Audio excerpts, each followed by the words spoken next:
Welcome to another episode of Magical Moments. Thank you for being here. I wanted to talk today about signs and how we move through our days and through our lives and how we ask for signs, right? So many of us, we use divination tools, we intuit, we work with nature, all these ways that we are moving with the flow of divine inspiration and divine guidance. And in my experience with signs, I wanted to share a story with you to sort of help you understand a little bit of what I experience about signs.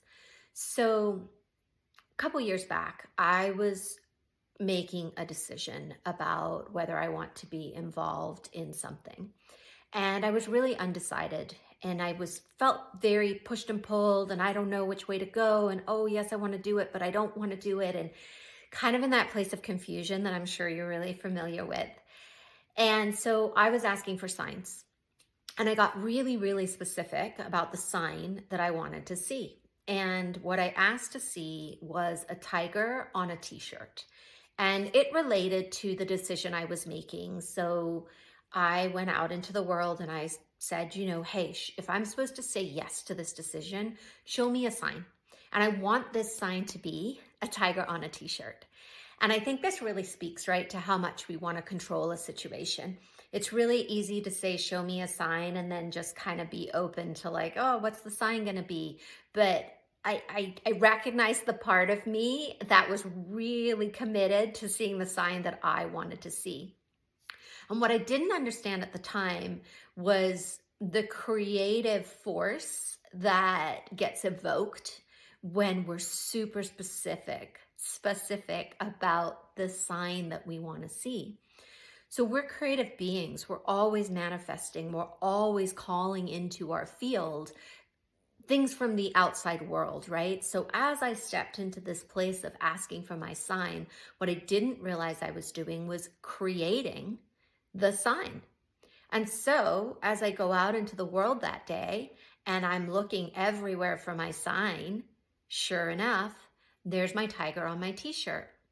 Not once, but twice. Of course, now I'm like, yes, it's my sign. I'm supposed to say yes to this decision that I didn't want to make. I wanted to be in confusion about, and I wanted something else to make the decision for me. So I go ahead, make the decision, sign up for the thing. And within a month, I knew that I was not supposed to be in this decision that I had made, that wasn't necessarily a wrong decision, because I definitely needed to make the decision in order to know that the decision wasn't the for me anymore, right? Like this was not the direction that I needed to keep moving in. So in this story, right, what became evident for me is how I created those signs instead of just allowing the universe to show me a sign that I could then interpret and move through. And the second thing was, it was being aware of how this part of me that waffles is a part that I get to be more closely connected with. And how are you, right, going to move through this process where you're connected to your inner authority? And this is the piece I was missing. I was giving away my decision power to something outside of myself, a sign from the universe. But then again, I created the sign that I wanted to see. So there's a lot of moving parts in this. And I guess what I want to help you understand is that when something is a true sign, I feel that it comes unexpected. It's something that we see that we're not expecting, that we haven't planned for, that we haven't had time to figure out what it's going to look like. It just arrives.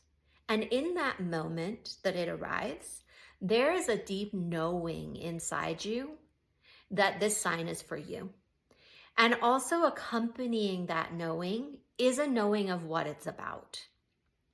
And yes, maybe this is just a nuance of something, but I do think it's a really important distinction and discernment that as you are cultivating signs, looking for signs in your life, right? And growing this part of you that is intuitive, is that you are very deeply aware and attuned to when something is outside of you, like my tiger sign, related to something inside of you, and the knowing that comes when a sign is really connected to your intuitive deciding and choice. So, right, in the tiger example, I didn't make a choice. I created a sign that then I said, oh, I'm going to choose because the sign came. So I was circumnavigating and going around the true knowing part of me. And yes, it worked out in the way that it needed to for me to know that that decision wasn't for me. I don't think there's any wrong decisions, right? Like it just showed me the place where I was not making a choice from my inner knowing. I was making it from this external sign that I was giving my power to. And so, as you are deciding, as you are choosing what is going to be the most supportive of you moving forward, I think it's vitally important that you use your internal compass. You get connected to the knowing that lives inside you, and you cultivate that as connected to signs.